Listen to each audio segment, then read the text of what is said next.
Bonjour à tous, heureux de vous retrouver en ce samedi 20 juin 2020. Une nouvelle opportunité de pouvoir partager la parole ensemble. Que Dieu soit béni, que Dieu soit glorifié, que Dieu soit exalté. C'est intéressant de pouvoir partager la parole ensemble. Alors, ma Seigneur, pour toutes celles et ceux qui répondent présents à ce rendez-vous divin, parce que c'est un rendez-vous divin. Alléluia.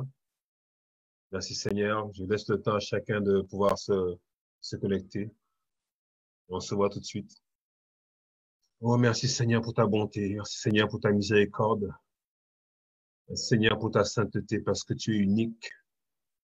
Il n'y a personne qui se ressemble, personne qui est comparable à toi, Père. Quel merveilleux privilège de pouvoir rendre gloire à ton merveilleux nom, Seigneur. Élever le nom de Christ, Seigneur. Quelle joie, quelle paix, quel privilège, quelle faveur imméritée, Papa. Nous ne méritons pas, Seigneur, de pouvoir te rendre gloire. Et pourtant, tu as choisi de toucher nos cœurs, de faire de nous tes enfants. Alors merci Seigneur, merci, alléluia. Que Christ soit béni, Christ soit glorifié, Christ soit célébré en cette merveilleuse journée. Alléluia, c'est toujours un honneur de pouvoir partager la parole de Dieu, de pouvoir exalter le nom du Seigneur, exalter le nom de Jésus. Alléluia. Jésus notre sauveur, Jésus notre maître. Alléluia, nous sommes héritiers de Dieu, co-héritiers avec Christ. Alléluia. Membres de la famille divine. Oh, merci Seigneur, parce que tu es notre Père. C'est un privilège extraordinaire de pouvoir te rendre gloire. Oh, merci Seigneur, merci. Alléluia. Mon cœur se réjouit de toi. Mon cœur se réjouit en toi, Seigneur. En toutes choses, Seigneur, tu es digne d'être élevé. En toutes choses, tu es digne d'être glorifié. En toutes choses, tu es digne d'être célébré. En toutes choses, tu es digne d'être magnifié, digne d'être glorifié. Merci Seigneur, merci toi. Merci pour ce privilège. Merci pour cette grâce. Merci pour cet honneur de pouvoir te rendre gloire. Nous te célébrons chaque jour, Seigneur. Chaque jour, nous te magnifions. Chaque jour, nous t'exaltons. Chaque jour, nous te rendons la gloire que tu mérites de recevoir. Toi seul est digne d'être élevé. Toi seul est digne d'être exalté. Toi seul est digne d'être magnifié. Oh, alléluia. Merci, Seigneur. Alléluia. Tu es digne en toutes choses, mon Dieu. Tu es digne d'être glorifié, Seigneur. Merci, merci, merci, merci. Alléluia. Béni soit le Seigneur pour toutes celles et ceux qui nous rejoignent au fur et à mesure. Nous te bénissons, Papa, pour toutes les personnes qui ont pris ce jour, ce samedi à 21h comme étant un moment important pour partager la parole de Dieu, pour apprendre des choses ensemble. Merci pour toutes celles et ceux qui, durant la semaine, même si c'est pendant peu de temps, mais prennent le temps quand même de pouvoir revoir ce message et d'être édifiés.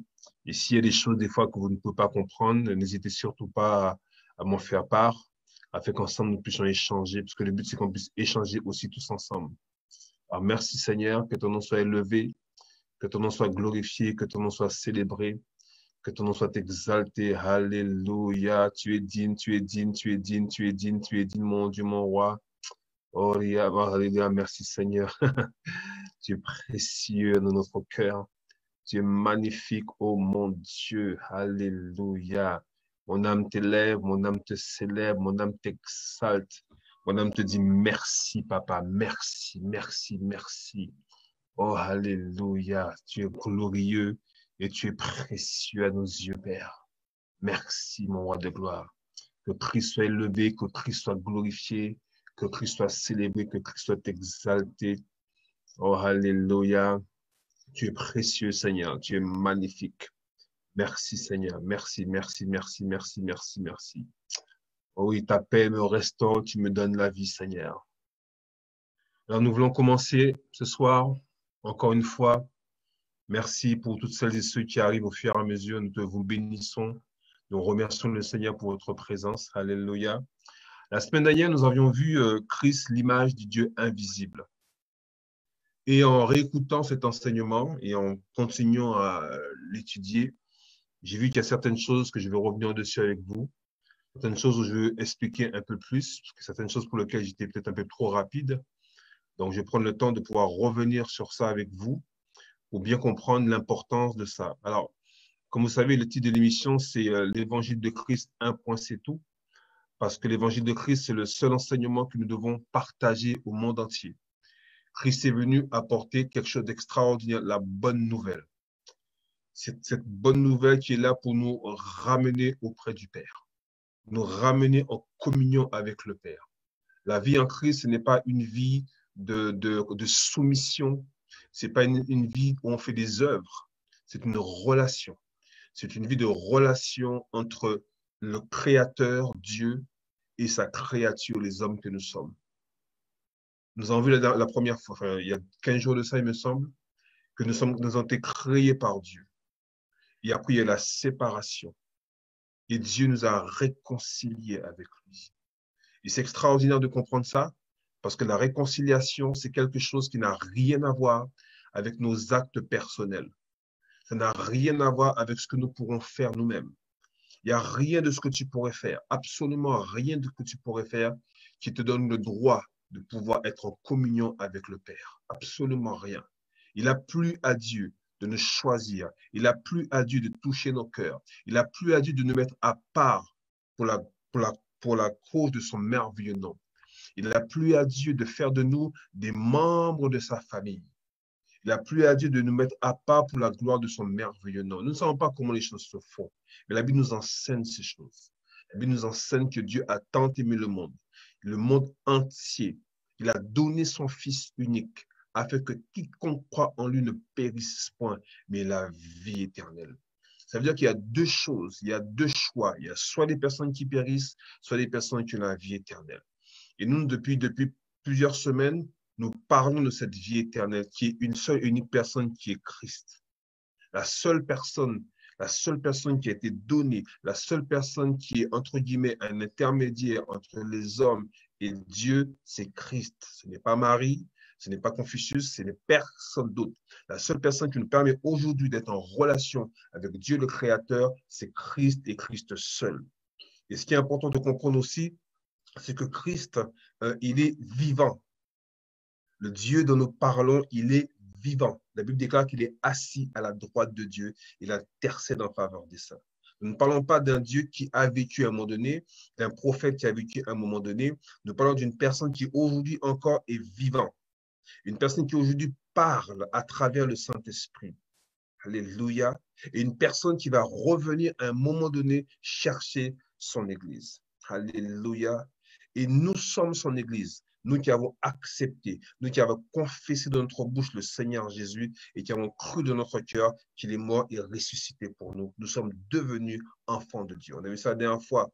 À tous ceux qui l'ont reçu dans Jean 1, verset 12, à tous ceux qui l'ont reçu, à tous ceux qui ont cru en son nom, elle a donné qui? La parole qui s'est faite chair dans Christ, le pouvoir. On a vu que c'était le mot dynamis, le pouvoir, la puissance, l'autorité de devenir enfant de Dieu. Devenir enfant de Dieu, ce n'est pas le fait de répéter une prière. La Bible déclare qu'il y a une puissance, il y a une autorité, il y a quelque chose de grand, il y a quelque chose de glorieux qui fait qu'aujourd'hui, des hommes et des femmes quittent le monde des ténèbres pour venir dans le royaume du Fils de son amour. Des personnes qui sont nées pécheurs, qui deviennent enfants de Dieu. Ça, ce n'est pas une question de religion, ce n'est pas une question d'intellectuel, c'est quelque chose de puissant, c'est quelque chose de glorieux, c'est quelque chose qu'il n'y a que Dieu qui est capable de le faire. C'est pourquoi lorsque nous parlons de Christ, nous ne parlons pas de dogme, nous ne parlons pas de méthode pour être sauvé, nous ne parlons pas de plan à suivre A, B, C, D pour venir à Christ. On ne parle pas de plan pour marcher en tant qu'enfant de Dieu. On parle de quelque chose que Dieu lui-même a fait et que personne d'autre ne pourrait jamais faire. Alléluia. On parle d'une œuvre divine. On parle de quelque chose que Dieu lui-même, dans son plan parfait, a fait afin que l'homme soit réconcilié avec lui. Et aujourd'hui, quand je vous parle de Christ, l'image du Dieu invisible, ça veut dire que ce Dieu, justement, qui est invisible, a permis que nous puissions, nous, êtres humains, être en contact avec lui, lui qui est invisible. Alléluia. Ce Dieu qui s'est révélé, ce Dieu qui n'a pas de forme physique, donc il n'y a pas de statue à faire, il n'y a pas de modèle à faire, parce qu'il est invisible, ce Dieu. Il n'a pas de forme physique comme nous pourrons avoir. Et d'ailleurs, même s'il en avait une, il ne demande pas d'adorer en tant que forme physique. Il nous demande d'avoir une relation avec lui, esprit à esprit. Alléluia. Et c'est ce que nous voulons enseigner. Cet évangile que nous voulons enseigner. Cet évangile qui sauve, qui donne la paix. Alléluia. On a vu la dernière fois dans le mot salut, qui vient du grec, le mot sozo. On a vu qu'il y avait sécurité, il y avait restauration, il y avait toutes ces choses qui nous permettent d'être en sécurité, qui nous permettent de marcher dans même la bouche encore, nous pouvons marcher en relation avec Dieu. Alléluia. Je bénis les Seigneurs pour ces choses, pour cette bonne nouvelle du royaume des cieux. Alors, on a vu la dernière fois dans Genèse chapitre 1, à partir du verset 26.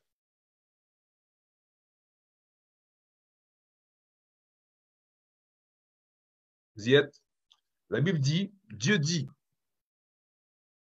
faisons l'homme à notre image, selon notre ressemblance, et qu'il domine sur les poissons de la mer, sur les oiseaux du ciel, sur le bétail, sur toute la terre et sur tous les reptiles qui rampent sur la terre.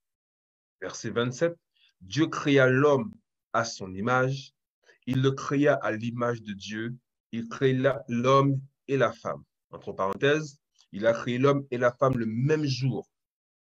On verra qu'après qu'ils ont été formés, le corps a été formé à des jours différents.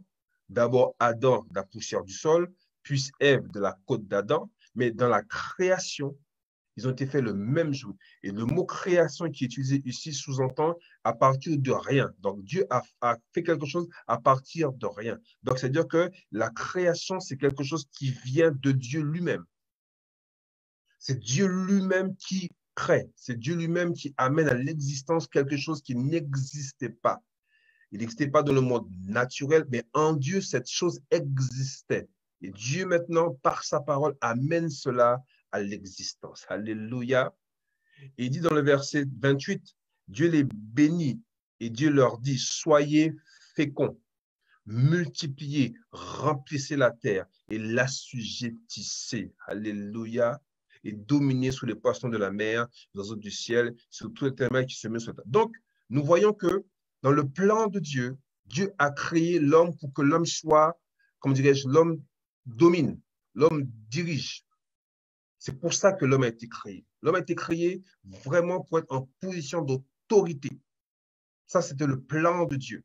Le plan de Dieu, c'était ça. L'homme soit créé pour dominer, pour régner. Alléluia. Mais une chose qu'on a vue la dernière fois, et sur laquelle il est important de s'arrêter, c'est qu'on peut se poser la question, mais si l'homme a été créé à l'image de Dieu, à la ressemblance de Dieu, comme la Bible déclare, pourquoi cet homme a péché? Qu'est-ce qui a fait qu'il a fallu que maintenant Dieu puisse, comment dirais-je, mettre en place un plan qu'on appelle la rédemption, afin que l'homme puisse revenir dans une relation d'intimité avec Dieu. Parce que la Bible dit que Dieu a tout créé, c'était très bon. Et si c'était très bon, pourquoi cet homme a péché? Et si cet homme a péché, qu'est-ce qui a fait que cet homme ait péché? Parce que si Dieu l'a créé, l'homme ne devrait pas pécher normalement. S'il a dit que tout était très bon. Et il y a une chose sur laquelle on avait commencé à voir la dernière fois, mais sur laquelle je n'avais pas été précis, c'était qu'il y a deux termes qui sont utilisés.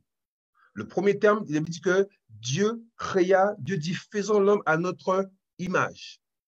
On a vu la dernière fois que le mot c'était Tselem. Et la Bible nous enseigne que le mot Tselem, le mot hébreu Tselem veut dire look physique, renvoie au look physique et au schéma mental de raisonnement, les émotions. D'accord? La preuve, la Bible dira plus tard que l'homme est devenu une âme vivante. Dieu a soufflé dans les narines de cet homme qu'il avait créé de la poussière du sol, et cet homme est devenu une âme vivante. Maintenant, il nous dit, selon notre ressemblance. Donc, le plan de Dieu, c'est que l'homme soit créé à son image et selon sa ressemblance. Et là, le mot ressemblance dit avoir avec ces mots démoute, qui renvoie avec la nature, la substance, l'essence même, la vie de l'esprit. Alléluia. Donc, ça veut dire que Dieu avait prévu que cet homme puisse être une âme vivante. Dieu a prévu que cet homme puisse avoir des pensées, des émotions, une capacité de réflexion. C'est ce que Dieu n'a pas vu. Mais cela devait se faire avec la ressemblance, la nature divine. Et lorsqu'on lit maintenant le verset 27, on se rend compte de quelque chose. Il est dit que Dieu créa l'homme à son image. Donc, Tselem. Il le créa à l'image de Dieu. Tselem. Mais on ne parle pas de ressemblance. Donc, l'homme a été créé à l'image de Dieu, mais on ne parle plus de la ressemblance de Dieu. Regardons dans Genèse 2, à partir du verset, Genèse 2, verset 7. La Bible dit que l'Éternel forma l'homme de la poussière de la terre. Donc, là, on parle de formation du corps, bien entendu. Il souffla dans ses narines un souffle de vie. D'accord? Un souffle de vie, c'est-à-dire que pour que l'existence puisse se mouvoir, ce n'est pas la vie Zoé, puisse se mouvoir. Et l'homme devient quoi? Un être vivant ou précisément une âme vivante. Ça veut dire que Dieu a donné à cet homme une âme et Dieu a activé cette âme afin que l'homme puisse penser, puisse avoir des émotions. Donc, c'est ce que Dieu a fait. Mais quid de la ressemblance? Et la ressemblance, c'est la nature même de Dieu. Et là, l'homme a été créé sans cette ressemblance.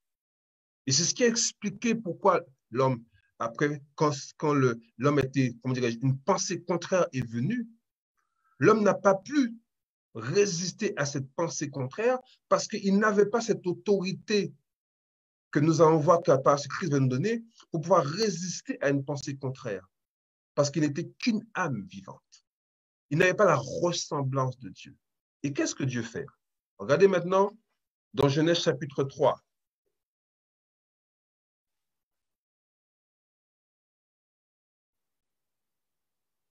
Donc l'homme, lorsque Dieu a placé l'homme dans le jardin, l'homme avait deux choix.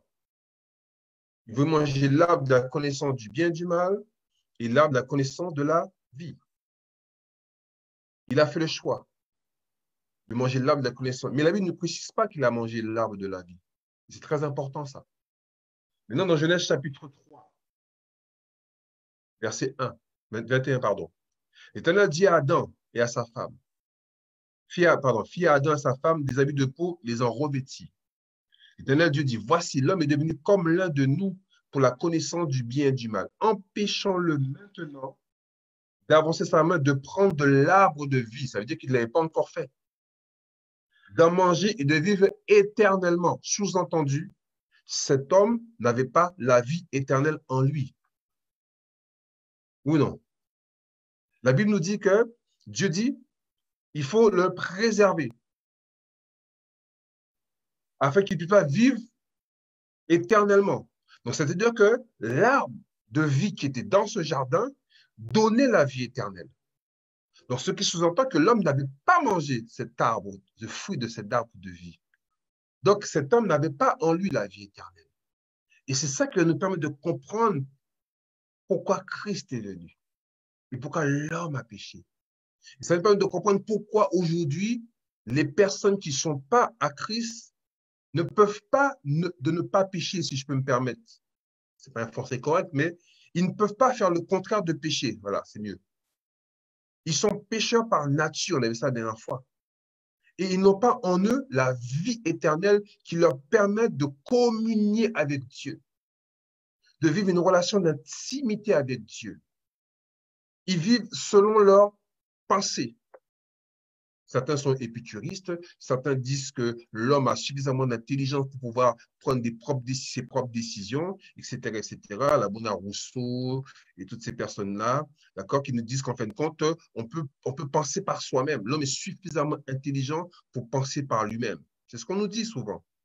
Mais lorsqu'on voit ce passage, on se rend compte que l'homme qui a été créé, Adam, qui veut dire humanité, n'a pas été créé, si je peux me permettre, complètement.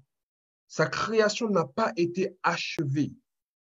C'est pourquoi la Bible nous enseigne, l'Éternel Dieu, verset 23, l'Éternel Dieu le chassa du jardin d'Éden pour qu'il cultive la terre d'où il avait été pris. Au départ, ce n'était pas prévu que l'homme cultive la terre. Il devait seulement préserver, protéger et faire fructifier ce que Dieu lui avait donné. Il ne devait pas travailler à la sueur de son front au départ.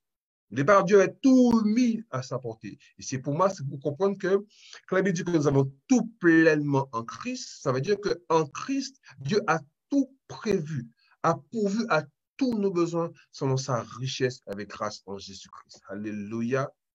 Ça ne veut pas dire qu'il ne faut rien faire, comprenez-moi bien. Hein. Mais ça veut dire qu'en Christ, tout ce dont nous avons besoin existe. Et tout ce que l'homme a besoin pour être exactement comme Dieu avait prévu qu'il soit, ça n'existe qu'en Christ et en Christ seul. Une personne qui ne connaît pas Christ ne peut pas vivre la plénitude de Dieu. Ne peut pas vivre la plénitude de qui il est. Alléluia. Si vous étiez quelqu'un qui fabriquait des voitures, la personne qui construit les voitures, il sait exactement le potentiel de la voiture. Il sait exactement ce que la voiture peut aller. 200 km, etc. Il connaît tous les détails parce que c'est lui qui l'a fabriqué. Il sait exactement comment ce véhicule doit fonctionner. D'accord? Et moi, je ne suis pas décidé que, imaginons que j'ai une ancienne 2 chevaux qui roulait peut-être à 100 km/h. Je ne peux pas décider, moi, que ce véhicule va rouler à 150 km/h. Ce n'est pas possible. Même si je le décide, ce n'est pas possible. Parce qu'on ne peut pas l'utiliser contrairement à son objectif initial. Et là, nous voyons que l'homme a été créé à l'image de Dieu, mais il manquait la ressemblance. Ce qui fait que cet homme, Adam, n'était pas complet. Amen. Il n'était pas complet. Alléluia. Bonjour à ceux qui nous rejoignent. Il n'était pas complet, cet Adam. Alléluia. La Bible dit, verset 24, c'est ainsi qu'il chassa Adam. Il mit à l'orient du jardin d'Éden les chérubins qui agitent une épée flamboyante pour garder le chemin de l'arbre de la vie. Alléluia. Les chérubins étaient là pour protéger l'arbre de la vie. Il n'était pas question que l'arbre de la vie n'existe plus. Parce que l'homme devait s'alimenter de cet arbre de vie. Alléluia. Dieu avait prévu que l'homme s'alimente de l'arbre de la vie éternelle. Mais malheureusement, l'homme a choisi de s'alimenter avec autre chose que la vie éternelle. Alléluia. Et c'est pourquoi que l'homme a péché. Vous comprenez? Maintenant, regardez dans Genèse chapitre 5. Quelque chose qui est impressionnant et qui permet de comprendre cette différence entre Tselem et Demout, entre l'image et la ressemblance. C'est pourquoi il est important, bien aimé, vous qui êtes là, vous qui voulez étudier la parole de Dieu, il est important que vous ayez des ouvrages pour pouvoir étudier. Soit des dictionnaires grecs, hébreux, parce que la Bible aurait été en français, notamment pour nous, en anglais ou autre. Donc, il est important d'avoir des ouvrages qui vous permettent de comprendre les Écritures. Parce que si vous lisez l'Écriture simplement comme cela, on peut passer à côté. Et on verra tout à l'heure que là, le mot image qui est utilisé dans l'Ancien Testament et le même mot image qu'on avait la dernière fois de la Nouvelle Alliance, ce n'est pas la même chose. Ça ne veut pas dire la même chose. Sinon, on pourrait penser qu'il y a de la confusion, que Dieu se contredit. La Bible ne se contredit pas. C'est complémentaire, mais il faut comprendre, il faut saisir, il faut étudier, il faut sonder les Écritures pour comprendre les choses. Alléluia. C'est ce que je veux vous aider à faire, vous aider dans ce sens-là, s'il vous plaît. Genèse chapitre 5, à partir du verset 1. Voici le livre de la postérité d'Adam. Alors, regardez bien. Adam était chassé du jardin d'Éden avant qu'il y ait eu des enfants. Donc, lorsqu'il a été chassé du jardin d'Éden, il n'était plus en relation avec Dieu. Dieu avait prévu quelque chose qui soit à sa ressemblance, à l'image et son sa ressemblance, mais avant que Dieu aille jusqu'au bout de ce processus de création complet, l'homme a fait un autre choix. Et afin de préserver cette opportunité, ce chemin pour vivre la vie éternelle, Dieu a préservé le jardin. Vous comprenez bien, hein? La Bible a bien dit, on en a bien lu, hein, que, on va le relire encore, qu'on ne se trompe pas. Chapitre 3, verset 22.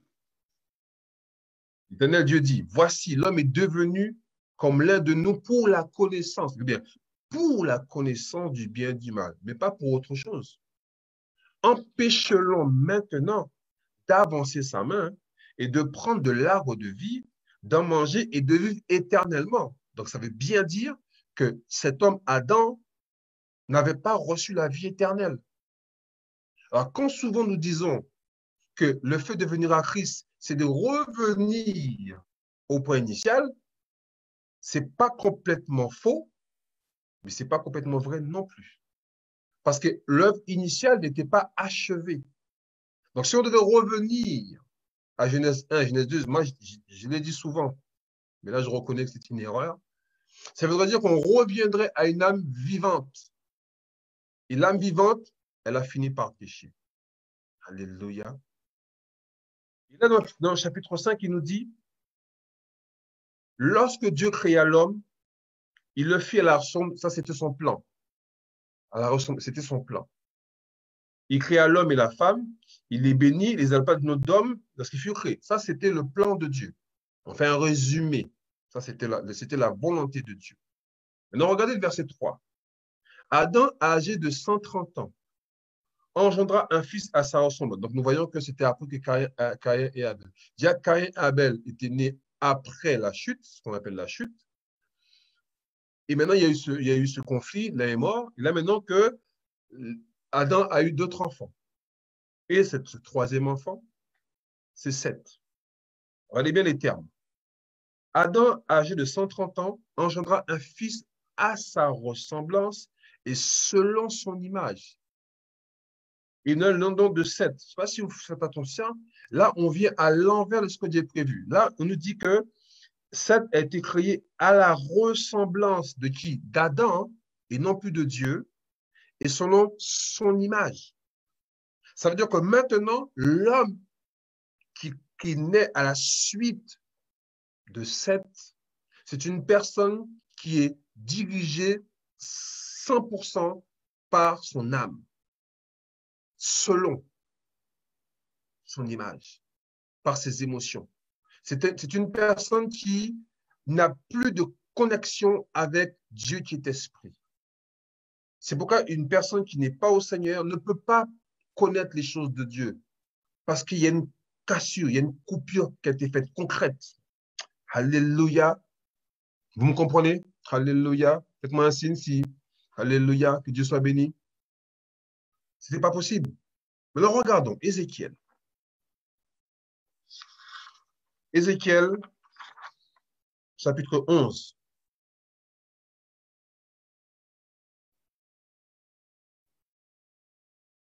Ézéchiel, c'est parmi les prophètes. Ézéchiel, chapitre 11.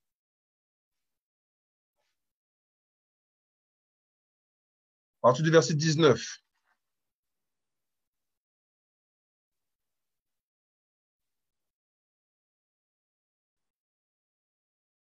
C'est le Seigneur qui parle. Le Seigneur dit, je leur donnerai un même cœur. Je mettrai en vous un esprit nouveau. J'ôterai de leur corps le cœur de pierre. Je leur donnerai un cœur de chair afin qu'ils suivent mes ordonnances et qu'ils observent et pratiquent mes lois. Ils seront mon peuple et je serai leur Dieu. Dans ce passage, on voit quel est le plan de Dieu. Le plan de Dieu n'est pas un plan, on va guérir quelque chose. On va ôter pour mettre quelque chose d'autre à la place. Le péché ne se soigne pas. Le péché n'est pas une maladie. Ça ne se soigne pas avec des mots. La seule manière de sortir du péché, il faut devenir enfant de Dieu. La seule manière pour nous de fuir le péché, de ne plus vivre dans le péché, c'est de devenir enfant de Dieu. De confesser Christ de sa bouche et croire dans son cœur qu'il est mort. Il n'y a pas d'autre manière. Et là, il explique que Dieu va leur donner un esprit nouveau. Un esprit qui va permettre de pouvoir communier avec Dieu. Il va ôter le cœur de pierre. Le cœur de pierre, c'est le cœur qui est insensible aux choses de Dieu. Et Dieu va créer, va créer un réceptacle pour permettre justement à l'homme de recevoir Christ. Alléluia. Et c'est ça le travail que Dieu a fait. Et ça, c'est un travail que personne ne peut faire à ta place. C'est purement un travail divin. Il n'y a que Dieu qui peut faire ce travail. De faire en sorte que hier, tu n'étais pas sensible aux choses de Dieu. Et aujourd'hui, en confessant Christ, en croyant dans ton cœur qu'il est mort et c'était pour toi, tu deviens sensible à la... Qu'est-ce qui s'est passé? Ah ben, cet esprit-là que tu es et qui était mort, c'est-à-dire qu'il n'était plus en mesure de communiquer avec Dieu, Dieu lui a donné la vie. Et cette vie, c'est Christ, l'image du Dieu invisible.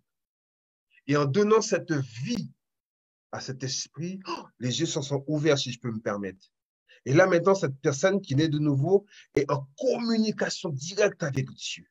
Et à ce moment-là, le fait qu'elle soit en communication, communion avec Dieu, ça a été rétabli.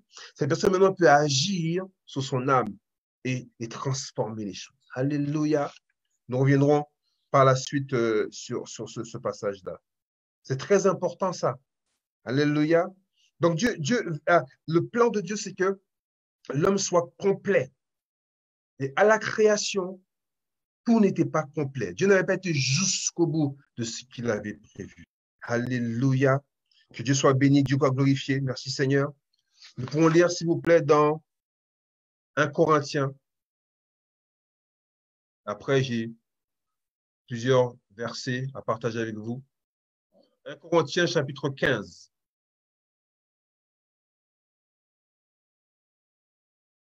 À partir du verset 45. Vous y êtes?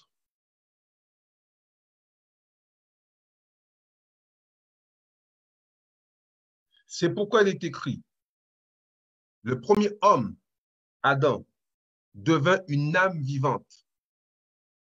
Le dernier Adam, en Christ, est devenu un esprit vivifiant. Alléluia. Le premier homme, Adam, est devenu une âme vivante. Donc, une âme, c'est-à-dire des émotions, des sentiments qui donnent la vie. Dieu a donné la vie à son âme. Le dernier Adam est devenu un esprit vivifiant. C'est-à-dire que Dieu a commencé la création et au moment de l'achever, l'homme avait fait un autre choix. Mais le plan de Dieu ne s'est pas arrêté pour autant.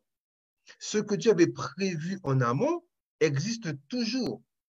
Et nous allons voir que c'est en Christ que cette chose se réalise. C'est pourquoi quand je parle de Christ, bien-aimé, Christ, ce n'est pas une question de religion.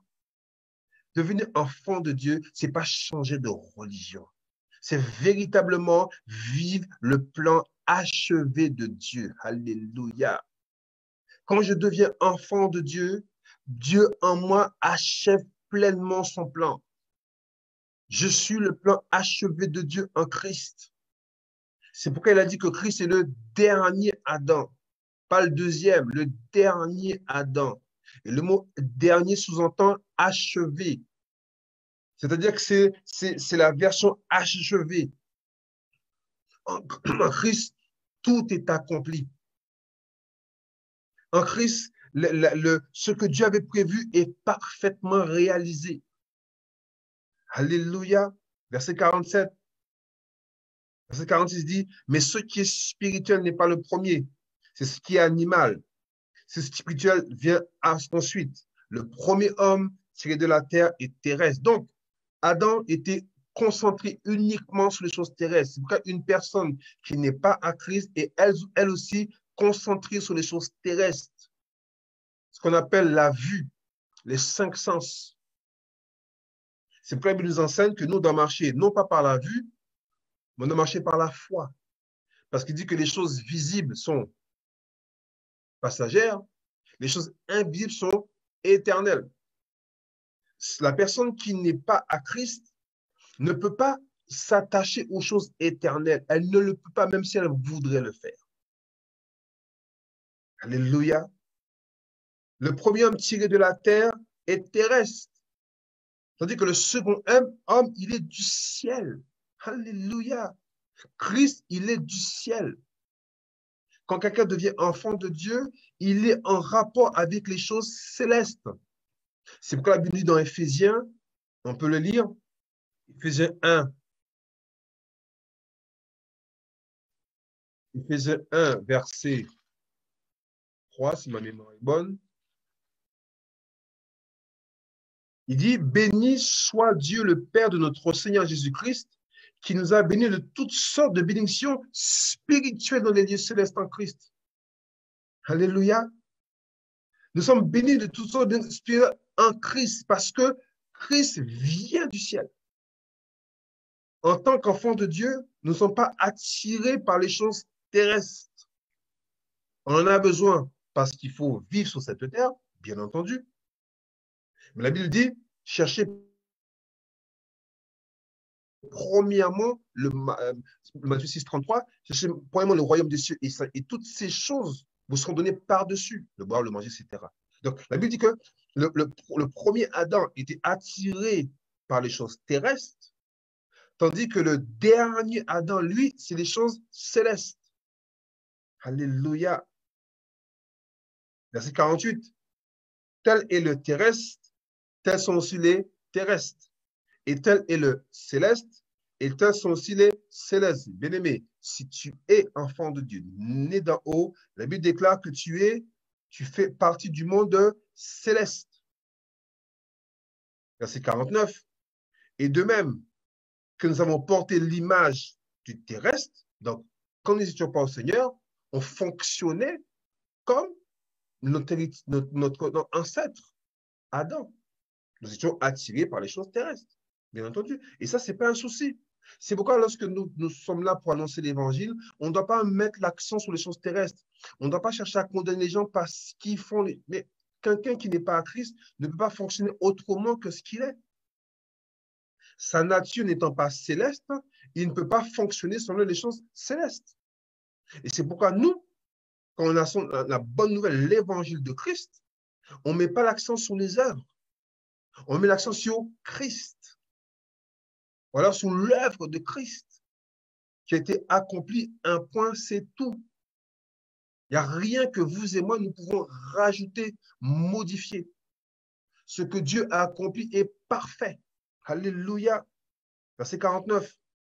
Et de même, nous avons porté l'image du terrestre. Nous porterons aussi l'image du céleste. Nous sommes appelés à porter l'image du céleste. C'est pourquoi nous revenons maintenant dans Colossiens 1, qu'on a vu la semaine dernière. Le verset 15.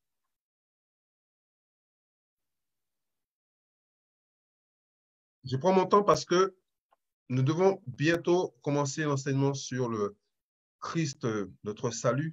Mais avant ça, il faut poser certaines choses. On a vu ça la dernière fois. Colossiens 1, verset 15, il dit, « Il est l'image du Dieu invisible, le premier de toute la création, car en lui ont été créées toutes les choses qui sont dans les cieux et sur la terre, les visibles, les invisibles, trône, dignité, domination, autorité. Tout a été créé par lui et pour lui. » Alléluia. Il dit, il est l'image du Dieu invisible. On a vu la fois que le mot image, là, c'est le mot ekon. Alléluia. Le mot ekon. Ah, mais ce mot ekon, c'est le même mot que le mot ressemblance qu'on a vu dans Genèse 1, verset 26. Vous voyez bien? Pourquoi il est important d'avoir le sens des mots? C'est-à-dire que Christ, là, il est la ressemblance. La ressemblance que Adam n'a pas pu obtenir est Christ. Christ est la vie éternelle. Alléluia. Christ est la ressemblance que l'homme devait avoir. Donc, quand tu deviens enfant de Dieu, tu deviens complet. Tu deviens à la fois l'image de Dieu et la ressemblance de Dieu. Alléluia. Quand tu deviens enfant de Dieu, tu te retrouves complètement comme Dieu voulait que tu sois. C'est important de comprendre ça. Donc, le mot qui est utilisé, école, c'est le même mot que démoute. Donc, quand tu deviens enfant de Dieu, Tu vis maintenant pleinement le plan de création de Dieu. C'est pourquoi une personne qui naît d'en haut est une personne qui est importante pour Dieu. Pourquoi? Parce que cette personne le représente sur terre, tel qu'il devait être. Je vous rappelle que le plan de Dieu, c'est pas que nous vivions au ciel. Le plan de Dieu, c'est que l'homme vit sur terre et qu'il domine sur la terre.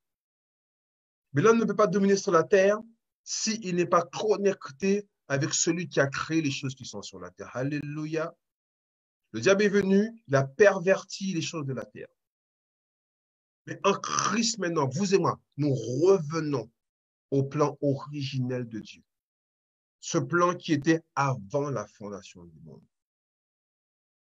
Souvent on disait, on revient au commencement. Non, le commencement n'a pas été achevé. C'est pourquoi l'homme a péché. Mais en Christ, on revient au commencement, avant la fondation du monde. C'est pourquoi la Bible nous dit, on a vu ça la dernière fois, qu'il nous a élus avant la fondation du monde pour que nous soyons adoptés en Jésus-Christ. Alléluia. Avant la fondation du monde. Donc Dieu sait toutes choses. Dieu savait que l'homme allait désobéir, mais il avait déjà prévu bien avant les choses. C'est pourquoi il dit que Dieu sait toutes choses. Dieu connaît toutes choses. Dieu n'est pas ému par ce qui peut nous arriver. Dieu n'est pas surpris par ce qui peut nous arriver. Dieu connaît exactement ce qui nous arrive. Amen. Il sait exactement ce qui nous arrive. Et il a tout prévu. Alléluia. La Bible dit que Christ est le premier-né de toute la création. Donc, bien avant Adam, Christ est la version achevée de Dieu. C'est lui qui a été réellement et complètement créé. Alléluia. Béni soit le nom du Seigneur. Donc, toi, quand tu deviens enfant de Dieu, imagine ce que tu deviens.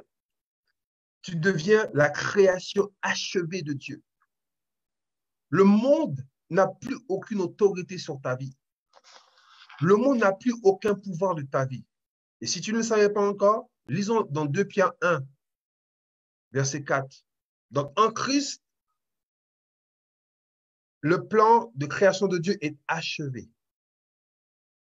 Selon notre image, à notre image et selon notre ressemblance.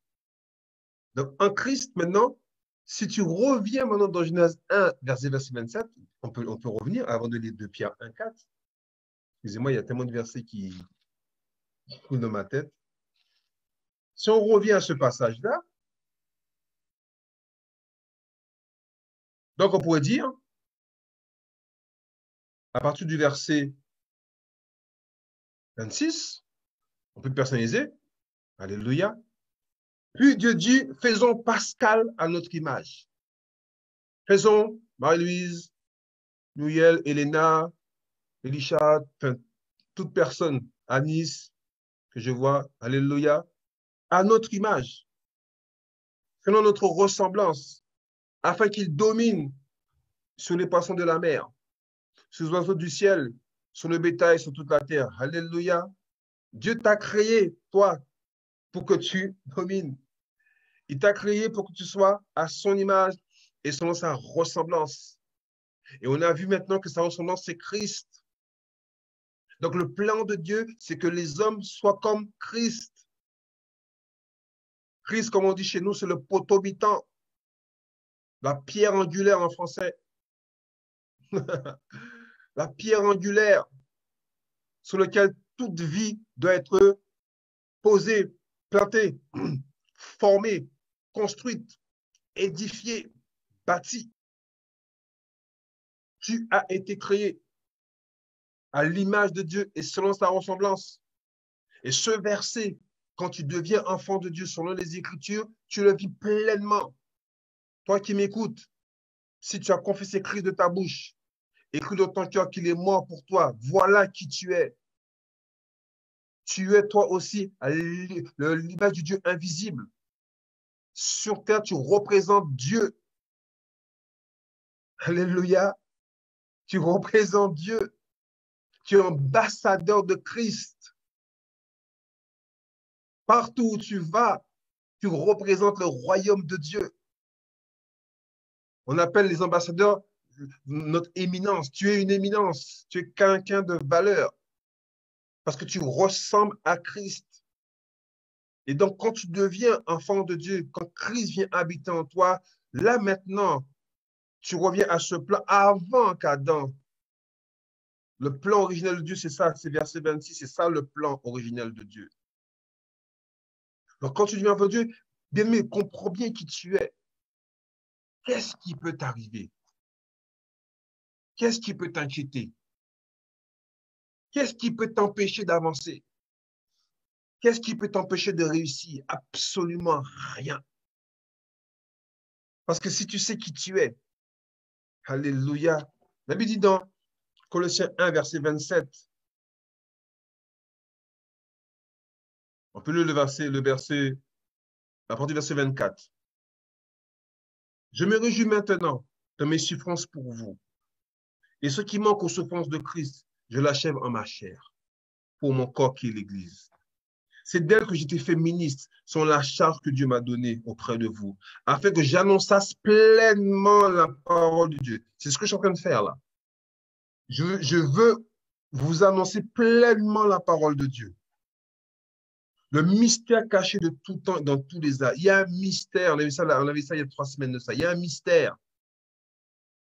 Mais révélé maintenant à ses saints, à qui Dieu a voulu faire connaître quelle est la glorieuse richesse de ce mystère parmi les païens. Alléluia, savoir Christ en vous, l'espérant de la gloire. Il y a une personne tout à l'heure qui m'a posé la question, est-ce qu'elle peut espérer? Je lui réponds oui. Parce que la Bible dit que Christ en vous, l'espérant de la gloire. Christ en moi, l'espérant de la gloire. L'espérant de la manifestation de la présence glorieuse de Dieu. La Bible déclare que tous ont péché et sont privés de la présence glorieuse de Dieu. Ça veut dire que lorsque tu es enfant de Dieu, tu n'es plus privé de la présence glorieuse de Dieu. Quand tu es enfant de Dieu, tu vis pleinement la présence glorieuse de Dieu. Qu'est-ce qui peut t'arriver? Alléluia. Qu'est-ce qui peut t'arriver? La présence manifeste de Dieu. Christ en toi, la présence manifeste de Dieu.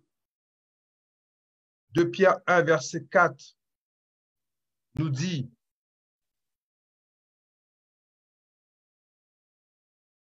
alléluia,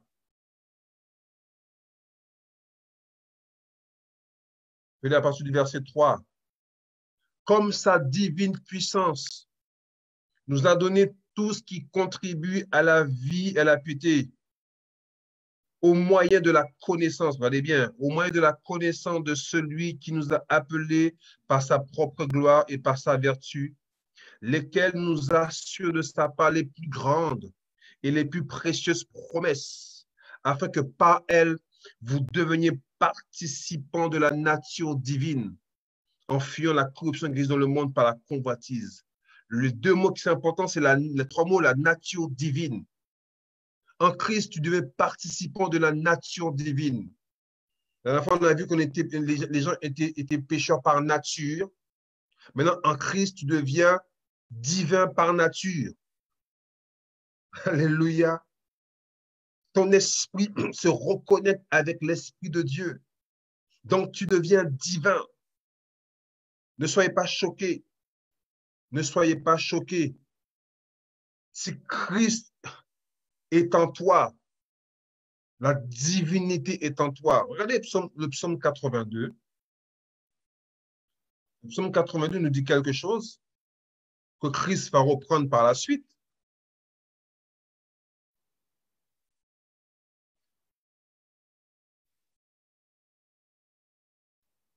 Psaume 82.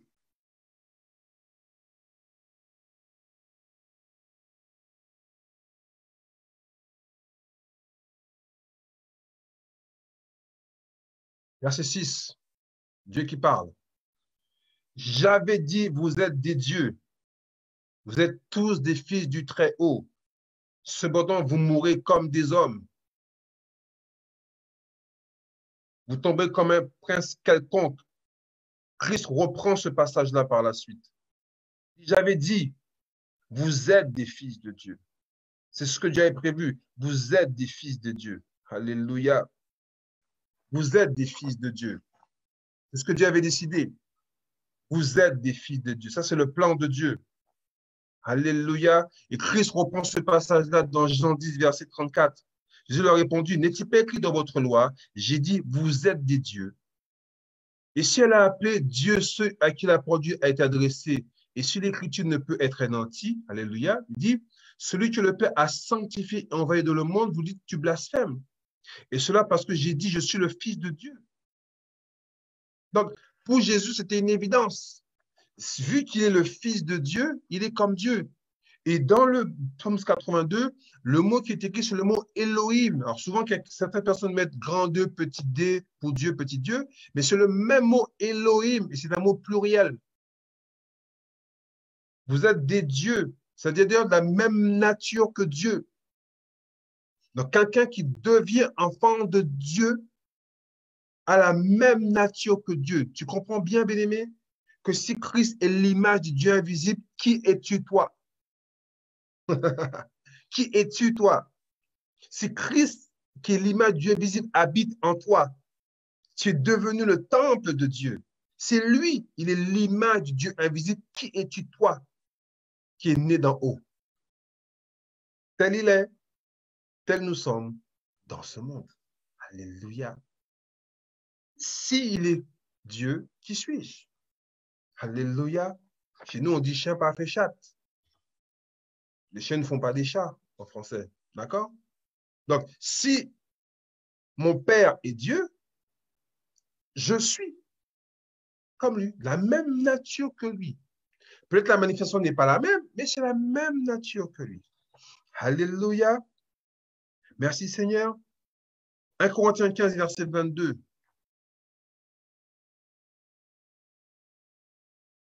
1 Corinthiens 15, verset 22. Ça va pour l'instant? C'est clair pour vous? Faites-le moi savoir par vos commentaires. 1 Corinthiens 15, verset 22.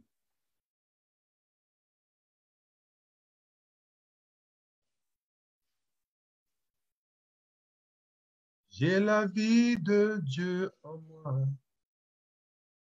J'ai la vie de Dieu en moi. J'ai sa vie, sa nature et sa capacité. J'ai la vie de Dieu en moi.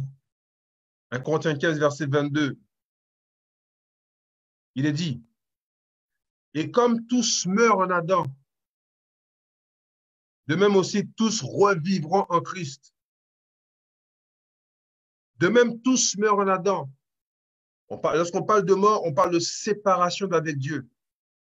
Tous ceux qui sont accrochés encore à la nature terrestre sont dans la mort spirituelle, sont séparés de Dieu. Et en Christ, tu reçois la vie de Dieu. Alléluia. En Christ, tu reçois la vie de Dieu. Regardez dans Galates 2, verset 20.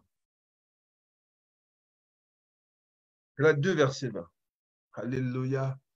Waouh, ça commence à être intéressant, l'heure avance. Alléluia, merci Seigneur. Galates 2, verset 20. On verra la semaine prochaine. Il est dit, j'ai été crucifié avec Christ. Donc, comprends bien. Christ a pris ta place à la croix. Donc, ce qu'il a subi, il a subi à ta place. Donc, là où il était, tu étais aussi. Toi, être humain. J'ai été crucifié avec Christ. Et si je vis, ce n'est plus moi qui vis. C'est Christ qui vit en moi. Quand je nais de nouveau, la vie que je vis, ce n'est plus la mienne, la vie terrestre. C'est la vie céleste que je vis. Si je vis maintenant dans la chair, donc il dit si je vis maintenant dans la chair, c'est qu'il parle bien d'une personne qui n'est pas chair. Je vis dans la foi au Fils de Dieu qui m'a aimé et qui s'est fait lui-même pour moi. Alléluia. Maintenant, en Christ, si je vis, ce n'est plus moi qui vis, ce n'est plus mon moi qui vit. On a vu que lorsque Seth est né, la Bible dit que Adam a été fait à sa ressemblance et selon son image. Et cette image, c'est tout ce qui est raccroché à la terre. Donc il dit, ce n'est plus moi, ceux qui étaient rattachés à la terre. Ça, c'est fini. Maintenant, il y a quelqu'un qui a pris la place. Il y a quelqu'un qui vit en moi, dans le moi né de nouveau, l'esprit né de nouveau. Et dans cet esprit né de nouveau, le Saint-Esprit vient. Et la vie de Dieu vient dans cet esprit. Et maintenant, en Christ, maintenant, je vis la vie de Dieu. Alléluia. Encore quelques passages et après, on va sur soi pour ce soir. Alléluia. Jean, s'il vous plaît, chapitre 6. Jean, chapitre 6. Regardons ce que le Seigneur dit. Nous devons nous accrocher à la parole de Dieu. Ce que Dieu dit, c'est ce que je crois. Je m'accroche à ce que Dieu dit. J'accepte la pensée de Dieu. Si Dieu dit quelque chose, j'accepte ce qu'il dit. Jean chapitre 6, au verset 40, il est dit, la volonté de mon Père, c'est Christ qui parle, la volonté de mon Père, c'est que quiconque voit le Fils et croit en lui ait la vie éternelle. Et je le ressusciterai au dernier jour. Alléluia. Et verset 47, il est dit, en vérité, je le dis, celui qui croit en moi a la vie éternelle, ce qu'on appelle Zoé. Donc l'arbre qui était dans le jardin, c'est Christ. Alléluia. L'arbre, c'est Christ. Donc Christ n'était pas un prophète. Christ n'était pas un messager. Christ n'était pas un ange. Mais nous savons que bien avant, il était déjà présent. Christ est la vie éternelle. C'est pas qu'il a, il est la vie éternelle. Regardez bien, Jean 10, 28 nous dit. Jean 10, 28 nous dit quelque chose d'extraordinaire aussi. Alléluia. Jean 10, 28 nous dit, en verset 27, il dit, mes bébés entendent ma voix, je les connais et elles me suivent. Je leur donne la vie éternelle. Notre Christ donne la vie éternelle. Je leur donne la vie éternelle. Alléluia. Et elles ne pierront jamais. Et personne ne les ravira de ma main. Alléluia. Il donne la vie éternelle. Il donne la vie éternelle. Verset 28, il répète, je leur donne la vie éternelle. Elles ne pierront jamais et personne ne les ravira de ma main. Bien aimé, comprends bien une chose. Aujourd'hui, nous avons vu. Nous avons posé le fondement solide. La volonté de Dieu, le plan de Dieu, c'est que l'homme soit créé à son image et selon sa ressemblance.